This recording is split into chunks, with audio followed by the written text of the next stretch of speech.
Hello दोस्तों, स्वागत है आपका मेरे YouTube channel let's study with Poonam में, जिसमें हम जीके जीएस से रिलेटेड टॉपिक के बारे में चर्चा करते हैं और आपके लिए नए नए विषयों को खोज कर लाते हैं। तो यदि आप हमारे वीडियो पर नए हैं तो हमारे चैनल को लाइक, शेयर और सब्सक्राइब ज़रूर करें। आज हम बात करने वाले हैं पोंगल के बारे में। तो चलिए वीडियो को शुरू करते हैं। तमिल हिंदुओं का एक प्रमुख त्यौहार है पोंगल। यह प्रतिवर्ष 14 से 15 जनवरी को मनाया जाता है। इसकी तुलना नवान्ना से की जा सकती है, जो फसल की कटाई का उत्सव है। पोंगल का तमिल में अर्थ उफान या विप्लव होता है। पारंपरिक रूप से यह संपन्नता को समर्पित त्यौहार है, जिसमें समृद्धि के लिए वर्षा, धूप, खेतीहर, मवेशियों की आराधना की जाती है। इस पर्व का इतिहास कम से कम 1000 साल पुराना है। इसे तमिलनाडु के अलावा दुनिया के कई अन्य देशों में भी मनाया जाता है, जैसे Sri Lanka, Mauritius, Malaysia, America, Canada, Singapore और अन्य कई स्थानों पर रहने वाले तमिलों द्वारा इस उत्सव को मनाया जाता है। तमिलनाडु के प्रायः सभी सरकारी संस्थानों में इस दिन अवकाश रहता है। हालांकि पोंगल जैसे किसी त्योहार का वर्णन हमारे शास्त्रों में नहीं मिलता। 14 जनवरी का दिन उत्तर भारत में मकर संक्रांति के नाम से मनाया जाता है, जिसका महत्व सूर्य के मकर रेखा की तरफ प्रस्थान करने को लेकर कहा जाता है। इसे गुजरात और महाराष्ट्र में उत्तरायण कहते हैं, जबकि यही दिन आंध्र प्रदेश और केरल, कर्नाटक में संक्रांति के नाम से जाना जाता है। पंजाब में इसे लोहड़ी के नाम से मनाया जाता है। दक्षिण भारत में तमिलनाडु राज्य में पोंगल का त्यौहार सूर्य के मकर राशि में प्रवेश का स्वागत कुछ अलग ही अंदाज में किया जाता है। सूर्य को अन्न धन का दाता मानकर 4 दिनों तक उत्सव मनाया जाता है और उनके प्रति कृतज्ञता ज्ञापित की जाती है। विषय की गहराई में जाकर देखें तो यह त्यौहार कृषि और फसल से संबंधित देवताओं को समर्पित है। इस त्यौहार का नाम पोंगल इसलिए है क्योंकि इस दिन सूर्य देवता को जो प्रसाद अर्पित किया जाता है वह पगल कहलाता है। तमिल भाषा में पोंगल का एक अर्थ निकलता है अच्छी तरह उबालना।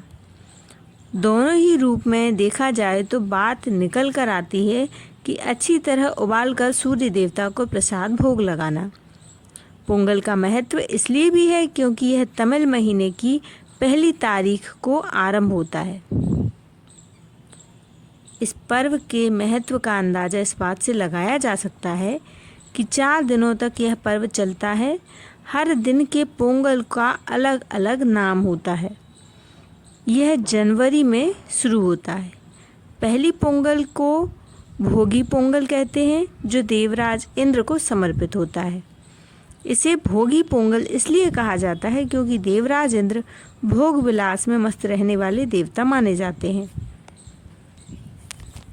इस दिन संध्या समय में लोग अपने अपने घर में पुराने वस्त्र, कूड़े आदि लेकर एक जगह इकट्ठा करते हैं और उसे जलाते हैं।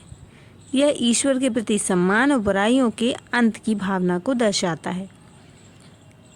इस अग्नि में इर्द गिर्द युवा रात भर भोगी कोट्टम बजाते हैं, जो भैंस के सींग का एक प्रकार का ढोलक होता है।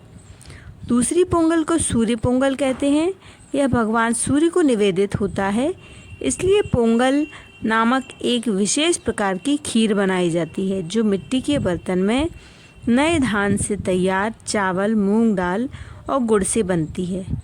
पोंगल तैयार होने के बाद सूर्य देवता की विशेष पूजा की जाती है और उन्हें प्रसाद के रूप में पोंगल व गन्ना अर्पण किया जाता है। फसल देने के लिए कृतज्ञता व्यक्त की जाती है।